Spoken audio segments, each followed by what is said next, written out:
साथियों, आज हम लर्नर लाइसेंस के बारे में बातचीत करने वाले हैं। देखिए, जो लर्नर लाइसेंस होता है वो 6 महीने के लिए वैलिड होता है। जैसा कि आप लोगों को पता भी होगा, जो लर्नर लाइसेंस होता है वो 6 महीने के लिए वैलिड होता है और 6 महीने के अंदर ही आपको लाइट कराना होता है। अगर लाइट नहीं कराते हैं तो आपका लर्नर लाइसेंस एक्सपायर हो जाता है।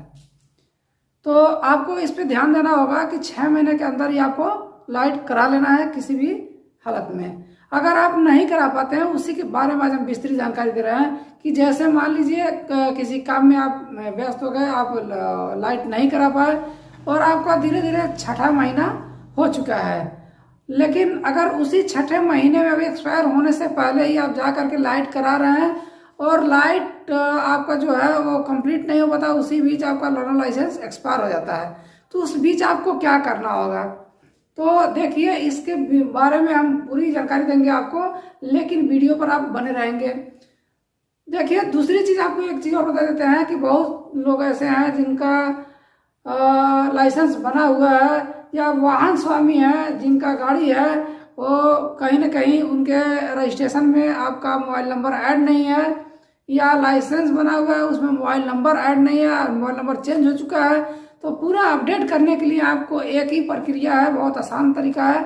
आप उसको कैसे करेंगे, तो यहाँ देखिए आपके सामने इस तरह का ये 2 बारकोड दिखाई दे रहा है। इस 2 बारकोड में एक वाहन का है, मतलब एक रजिस्ट्रेशन का है, और दूसरा जो है वो लाइसेंस का है। जिनके लाइसेंस में मोबाइल नंबर अपडेट करना है वो इस बारकोड को स्कैन करके कर सकते हैं, और जिनके गाड़ी का जो पेपर है उसमें मोबाइल नंबर अपडेट करना है तो उस वाले बारकोड को स्कैन करके आप कर सकते हैं।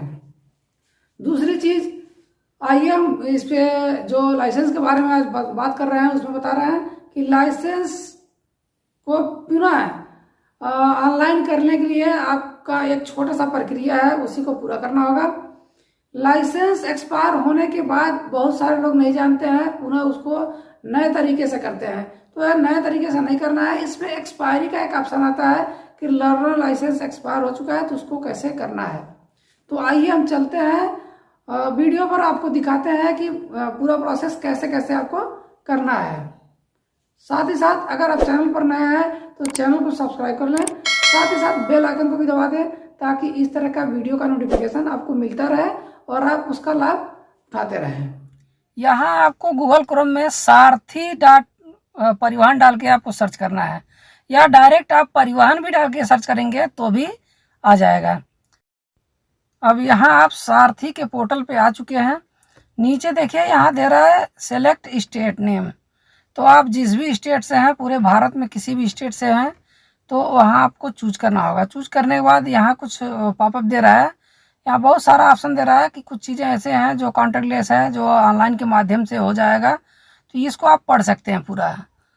उसके बाद हम आगे चलेंगे, यहाँ से कट करेंगे। कट करने के बाद यहाँ देखिए लर्नर लाइसेंस का ऑप्शन दे रहा है, तो यहाँ दूसरे नंबर पे दे रहा है एक्सपायर्ड लर्नर लाइसेंस। तो जो एक्सपायर्ड लर्नर लाइसेंस होता है उसके लिए हम यहाँ पे बताने वाले हैं।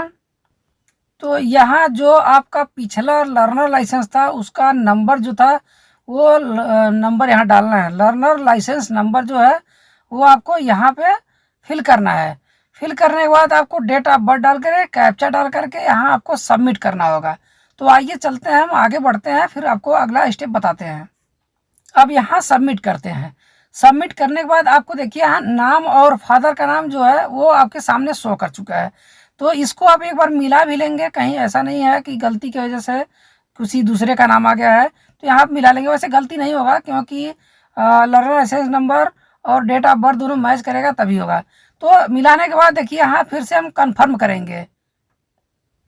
अब कन्फर्म करने के बाद आपके सामने 2 ऑप्शन आ गया है, एक सबमिट वाया आधार ऑथेंटिकेशन और दूसरा है सबमिट विदाउट आधार ऑथेंटिकेशन। तो आप आधार के माध्यम से ही करेंगे क्योंकि आधार के माध्यम से करने से आपका बेस्ट रहेगा। आधार पे एक OTP जाएगा जो आधार में मोबाइल नंबर पड़ा रहेगा। अब यहाँ से देखिए हम सबमिट कर दिए। अब इसके बाद अगला स्टेप में आधार नंबर डालने के लिए आ जाएगा। आप आधार नंबर डाल के भी कर सकते हैं या वर्चुअल आईडी भी डाल करके कर सकते हैं। तो वर्चुअल आईडी जो होता है वो 16 अंक का होता है और आधार नंबर जो होता है वो 12 अंक का होता है, ये सबको पता है। तो आइए हम आधार नंबर ही डालेंगे, क्योंकि ये नॉर्मली चीज़ है जो सब कोई जानता है। तो आधार नंबर डालने के बाद OTP जाएगा, उस OTP को यहाँ फिल करने के बाद आगे हम बताते हैं क्या करना है। अब OTP डालने के बाद यहाँ 3 ऑप्शन दे रहा है, 3 ऑप्शन पे टिक कर लेंगे, उसके बाद सबमिट कर देंगे। सबमिट करने के बाद उनका पूरा डिटेल यहाँ खुल जाएगा लर्नर लाइसेंस का। तो नाम, पिता का नाम, डेट ऑफ बर्थ वगैरह जो भी चीज़ है वो सारा मिलाने के बाद आगे बढ़ेंगे और यहाँ देखेंगे कि आपका जो पूरा डिटेल शो कर रहा है वो सही है, ठीक है। उसके बाद हम फिर क्या करते हैं, यहाँ 2 ऑप्शन छूटा हुआ है, उसको फिल करना होता है, सब डिस्ट्रिक्ट उस और विलेज का नाम। तो सब डिस्ट्रिक्ट जो है वो अपने अनुसार चूज कर लेंगे। यहाँ देखिए गोरखपुर है तो गोरखपुर चूज कर लिए। उसके बाद विलेज का नाम नहीं चूज करेंगे तो दिक्कत आ सकता है, लेकिन अगर चूज कर लेंगे तो बेस्ट रहेगा। उसके बाद यहाँ देखिए किस किस चीज़ का आपको लाइसेंस बनवाना है। वैसे खास ध्यान नहीं देना है, क्योंकि पिछले लर्नर लाइसेंस में जो आप डाले रहेंगे वही यहाँ ऑप्शन में आएगा। तो जो 2 डाले थे वो दोनों आ गया, यहाँ से टिक करके आगे बढ़ा लेंगे। फिर उसके बाद आपको क्या करना है, आगे चलना। जैसे आप पिछले लर्नर लाइसेंस में अप्लाई कर रहे थे, सेम प्रोसेस इसमें भी है, कोई चेंजिंग नहीं है। तो आइए हम आगे बताते रहते हैं। तो चैनल पर बने रहिए। चैनल पे अगर नए हैं तो सबसे पहले चैनल को सब्सक्राइब कर लें, साथ ही साथ बेल आइकन को भी दबा दें ताकि इस तरह का हर वीडियो का नोटिफिकेशन आपको मिलता रहे। और यहाँ देखिए कुछ कंडीशन है, उसको आप डिक्लेयर कर लेंगे। तो जैसे जैसे हम बता रहे हैं वैसे आपको करना है। उसके बाद यहाँ से टिक करने के बाद सबमिट कर देंगे। सबमिट करने के बाद आपका जो डिक्लेरेशन था वो फुलफिल हो गया है। यहाँ देखिए दे रहा है कि सक्सेसफुली सबमिटेड। तो ओके यहाँ से करेंगे। ओके करने के बाद आप यहाँ कुछ नहीं करना है। देखिए जो भी चीज़ दिया हुआ है कुछ नहीं करना है, फिर आपको आगे चलना है। उसके बाद यहाँ सबमिट करेंगे। सबमिट करने के बाद आगे बढ़ेंगे। ओके, ठीक है। सबमिट करने के बाद ओके कर दिए। ओके करने के बाद फिर यहाँ देखिए एक पॉपअप दे रहा है, वहाँ भी ओके करेंगे। इसके बाद आपका जो कंप्लीट लर्नर लाइसेंस का सिस्टम प्रोसेस था वो हो चुका है। अब इसका क्या करेंगे, ये प्रिंट आउट आप निकाल के रख लेंगे। दूसरी चीज़ यहाँ देखिए एप्लीकेशन फॉर्म जो दे रहा है ना, वो उसको भी आपको प्रिंट कर लेना है, प्रिंट करके रख लेना है। अगली चीज़ जो प्रिंट एक्नॉलेजमेंट दे रहा है उसको भी आपको प्रिंट करना रहेगा, इसको भी प्रिंट करके आप रख लेंगे। अब यहाँ से एप्लीकेशन नंबर जो है उसको आप कॉपी कर लेंगे। एप्लीकेशन नंबर कॉपी करने के बाद यहाँ नीचे नेक्स्ट दे रहा है, नेक्स्ट पे क्लिक करेंगे। जैसे नेक्स्ट पे आप क्लिक करेंगे तो आपको ये अगले पेज पे लेके जाएगा, जहाँ पे आपको एप्लीकेशन नंबर और डेट ऑफ बर्थ डाल करके प्रोसेस करना होगा। तो आइए चलते हैं और फिर आगे आपको बताते हैं। अब आ गए हम अगले पेज पे। यहाँ देखिए application number, date of birth और कैप्चा, जो भी कैप्चा है, कैप्चा में कुछ लोग गलती करते हैं, वो थोड़ा सा ध्यान दीजिए, उसमें कोई गलती नहीं होगा। तो जैसे दिया है उसको डालने के बाद सबमिट करेंगे। सबमिट करने के बाद ये पेज आपके सामने खुल के आ गया है। यहाँ से आपको कुछ पेमेंट करना होगा, कुछ डॉक्यूमेंट जो है उसको अपलोड करना होगा। तो आइए चलते हैं दूसरे स्टेप पे। देखिए यहाँ अपलोड डॉक्यूमेंट का ऑप्शन दे रहा है, तो जो डॉक्यूमेंट मांग रहा है उसको आप यहाँ अपलोड कर दीजिए। यहाँ देखिए प्रोसीड करेंगे। प्रोसीड करने के बाद आगे चलेंगे। अब यहाँ एक छोटा सा चेक बॉक्स दे रहा है, उस पर क्लिक करने के बाद टिक लगा देंगे। टिक लगाने के बाद यहाँ ओके करेंगे। ओके करेंगे तो यहाँ आपको अगले पेज पे लेके आ जाएगा, जहाँ पे आपको डॉक्यूमेंट अपलोड करना है। तो यहाँ देखिए मांग रहा है लर्नर लाइसेंस। तो लर्नर लाइसेंस का जो PDF है वो आपको रखना है बना करके सिस्टम में, यहाँ से आपको अपलोड करना होगा लर्नर लाइसेंस PDF बना करके। और देखिए एक चीज़ और ध्यान दीजिए, ये ज़्यादा 200 KB से ऊपर नहीं होना चाहिए, 200 KB से नीचे का ही होना चाहिए। खास करके अगर 100 से नीचे रहता है तो और बढ़िया रहेगा। तो यहाँ से देखिए चूज करने के बाद अपलोड कर लिए, और अपलोड करने के बाद हमारा जो ऑप्शन दे रहा है वो कंफर्म करने का दे रहा है। तो यहाँ से हम कंफर्म कर लेंगे कि हमारा जो डॉक्यूमेंट था उसको अपलोड हमने सक्सेसफुली कर लिया है।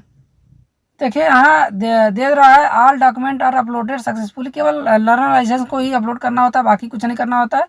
तो आइए अगले पेज पे चलते हैं नेक्स्ट करके। और यहाँ देखिए फिर से वही application number, date of birth और कैप्चा डालने के बाद यहाँ सबमिट करेंगे। सबमिट करने के बाद हम चलेंगे अगले पेज पे, मतलब जो अगला पेज है वो पेमेंट के लिए है। तो यहाँ से पेमेंट करेंगे। देखिए यहाँ दे रहा है कि फी पेमेंट पे टिक ऑटोमेटिक रहेगा, उसके बाद प्रोसीड करेंगे। प्रोसीड करने के बाद ये आपको गेटवे पे ले जाएगा जहाँ से आपको पेमेंट करना रहेगा, और यहाँ पेमेंट का जो चार्ज है वो वहाँ शो भी करेगा कि आपको कितना पेमेंट करना है। ठीक है, तो यहाँ देखिए कैप्चा डालिए, यहाँ कॉमन पीजीआई ऑटोमेटिक आ जाता है, या नहीं आता है तो आप वहाँ से सेलेक्ट भी कर सकते हैं। उसके बाद यहाँ कैप्चा डालने के बाद पे नाउ पे क्लिक करेंगे। आप जैसे पे नाउ पे क्लिक करेंगे आपके सामने एक छोटा सा टर्म कंडीशन आएगा, और यहाँ एक चेकबॉक्स भी आएगा, उस पर क्लिक करने के बाद प्रोसीड करेंगे। जैसे प्रोसीड करेंगे तो आपको एक पेमेंट का जो डिटेल है वो आपके सामने गेटवे खुल के आ जाएगा, और यहाँ से देखिए आप पेमेंट किस माध्यम से करना चाहते हैं वो चीज़ पूछेगा। तो आइए हम चलते हैं, यहाँ देखिए SBI जो दे रहा है, और यहाँ से हम क्लिक करेंगे और छोटे से चेकबॉक्स पे क्लिक करने के बाद सबमिट करेंगे। सबमिट करने के बाद अब यहाँ देखिए जो आप पेमेंट करने का सिस्टम ढूंढ रहे थे, नेट बैंकिंग से करेंगे या UPI से करेंगे, तो सबसे बेस्ट नेट बैंकिंग ही होता है। नेट बैंकिंग से आप करेंगे तो पेमेंट फंसने का कोई चांस नहीं होता है, और यहाँ से सक्सेसफुली क्लियर भी हो जाता है। तो यहाँ देखिए जो हमारा पेमेंट था वो कम्प्लीटली सक्सेसफुल हो गया है, और यहाँ से क्लिक करके हम उसका प्रिंट आउट भी निकाल सकते हैं। ठीक है, तो प्रिंट आउट निकालना बहुत ज़रूरी होता है, वहाँ पे जमा करना होता है। तो यहाँ देखिए कैप्चा हमने डाल करके गेट डिटेल पे क्लिक करेंगे, और यहाँ देखिए चेक बॉक्स छोटा सा दे रहा है, यहाँ पे क्लिक करेंगे। उसको कैप्चा डालने के बाद यहाँ प्रिंट रिसिप्ट पे क्लिक करेंगे, तो प्रिंट जो है आपके सामने खुल के आ जाएगा और वो डाउनलोड हो जाएगा। ठीक है, तो यहाँ से इसको भी प्रिंट आउट निकाल लेंगे। ये सारे जितने भी हम प्रिंट आउट बता रहे हैं निकालने के लिए, सारे कागज़ आपको वहाँ ले जाके दिखाना होगा, एक फाइल बना करके वहाँ जमा करना होता है। अब फिर हम देखिए यहाँ होम पेज पे आ जाएंगे, उसके बाद एप्लीकेशन स्टेटस पे चलेंगे, फिर यहाँ एप्लीकेशन नंबर और डेट ऑफ बर्थ कैप्चा डाल करके हम यहाँ सबमिट करेंगे। अब यहाँ लगभग हमारी जो प्रक्रिया थी वो पूरी कंप्लीट हो चुकी है। अब आप सारे जो कागज़ थे, जितने भी प्रिंट आउट निकलवाए थे, वो सारे कागज़ आप इकट्ठा करके एक छोटा सा फाइल बना करके और RTO आप जा करके दिखा सकते हैं। ठीक है, तो आज का वीडियो आप लोगों को कैसा लगा कमेंट में ज़रूर बताएं।